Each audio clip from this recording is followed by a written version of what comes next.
Youth को हक और सच के साथ खड़ा होना चाहिए और जो लोग इस वक्त मैं समझता हूँ पाकिस्तान के लिए जो कुछ करने की सलाहियत रखते हैं या फिर कुछ करना चाहते हैं उनके साथ मिलकर पाकिस्तान का साथ दें और ये देखें कि हक और सच पे जो खड़ा हुआ है सिर्फ।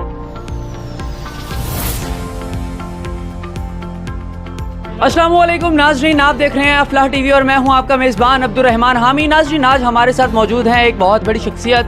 नाजरीन, ये कुछ दिन पहले जो है ये सोशल मीडिया पर इनकी कुछ वीडियोस कुछ तस्वीर वायरल हुई कि इन्होंने इमरान खान साहब को जो है कुछ पैसे दिए, जलसे के लिए पैसे दिए और उसके बाद जो है ये इलेक्शंस के लिए भी कुछ मदद की। आज हम इनसे जानेंगे कि ये क्या करते हैं, ये कहाँ कैसे ये इमरान खान साहब की इनकी रसाई पहुँची, कैसे कब और कैसे ये सियासत में है। अस्सलाम वालेकुम। वालेकुम अस्सलाम। सर कैसे हैं आप? शुक्र अल्लाह का, ठीक हूँ अल्हम्दुलिल्लाह। सर किस उम्र में आपने ये सियासत में कदम रखा?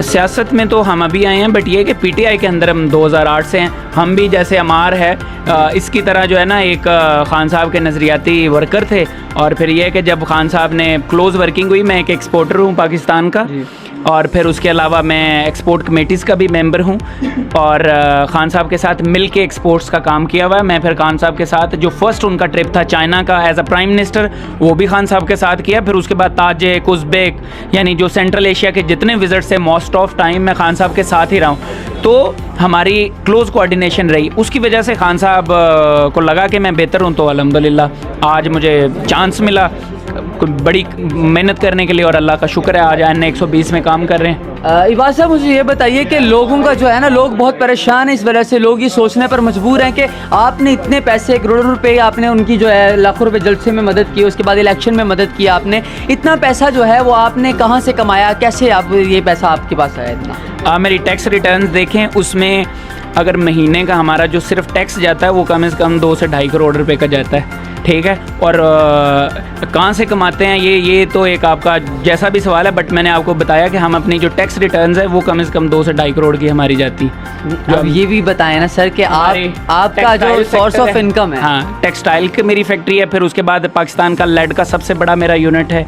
लेड जो बेसिकली आपको पता है जिससे बैटरीज बनती है और फिर ये बुलेट्स वगैरह जो बनते हैं। अच्छा, आप घबराते नहीं है कि अगर देखें ना, अब इमरान खान साहब की आज तकरीर हुई तो जो तमाम जितने भी इम्पोर्टेड हुकूमत जो है उनकी तरफ से जो उनके ऊपर जो ऐलान किया गया जी तकरीर पे बैन कर दी, इनकी तकरीरें नहीं लाइव चल सकती, ARY के ऊपर पाबंदी लगा दी गई। आपको डर नहीं है कि जो इनके तमाम दूसरे यहाँ पर लाहौर में आपके ऊपर भी हमला हो सकता है? हम तो कहते हैं कोई करे तो सही, इंशाल्लाह इनको भी पता लगे किसी टक्कर के बंदे से पाला पड़ा, ठीक है।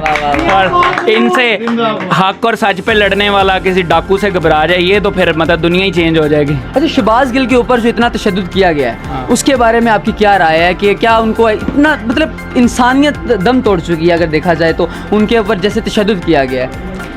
देखें, जो शहबाज गिल का केस है, आपको पता है कि इन्होंने जिस तरह उसके ऊपर उसको बरहना हालत में जिस तरह से उसके ऊपर तशद्दुद किया, ये पर्सनल है सारा, ये कोई मतलब देखें आपने अल्फाज उसने भी लिए, नवाज शरीफ ने भी अल्फाज लिए और वर्स्ट लिए उसने।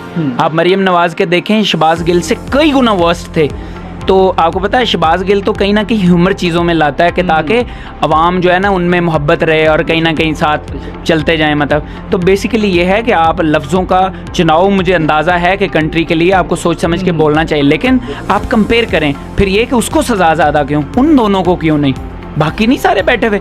मैं समझता हूँ कि कानून को सबके लिए इक्वल होना चाहिए, सबके लिए कानून एक होना चाहिए, जो कि ये सिर्फ इन्होंने कानून अपने मकसद के लिए यानी यूज़ करते हैं, फिर उसके बाद जो कानून को फॉलो करते हैं या फिर जो कानून के अंदर बालादस्ती यानी उसके मुताबिक चलते हैं, कानून की बालादस्ती के मुताबिक, तो वो उनके लिए ये लोग इस तरह की यानी तशद्दुद और फिर इस तरह के वार उनके ऊपर करते हैं। मैं समझता हूँ कि ये बहुत बड़ी ज़्यादती है, बड़ा वर्स्ट स्टेप लिया है इस गवर्नमेंट ने। अच्छा, इतनी नाजुक सूरत हाल हम देख रहे हैं, मुल्क की जो सूरत हाल है वो बहुत नाजुक होती चली जा रही है। आपको क्या लगता है कि ये मामला आगे किस तरफ को जा रहे हैं? क्या बेहतरी आएगी आगे इन मामलात में, या फिर ये जो है मामला जैसे आगे इमरान खान साहब और तमाम लोग जो हैं इसके ख़िलाफ़ हो गए हैं खान साहब के, और तमाम लोग इनके जो हैं पीछे पड़ चुके हैं, आगे आपको किस तरफ मामला जाते दिखाई दे रहे हैं? देखें, अगर तो ये फौरी इलेक्शन नहीं होते तो मैं समझता हूँ कि मुल्क गलत साइड पे जा रहा है। डायरेक्शन जो है ना वो इस वक्त ठीक नहीं जी। है। अगर आज इलेक्शन हो जाएं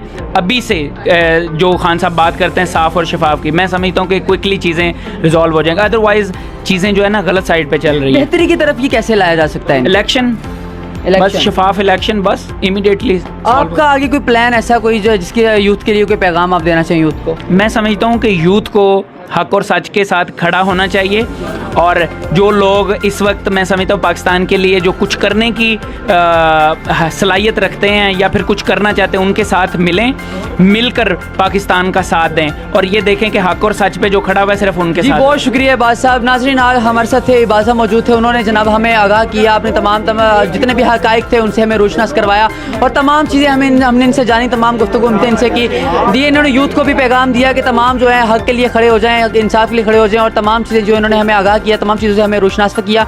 नाज़रीन हम इनके शुक्रगुज़ार हैं कि इन्होंने हमें वक्त दिया। देखते रहिए अफला टीवी। अपने मेज़बान अब्दुल रहमान हामी को दीजिए इजाज़त। खुदा निगहबान।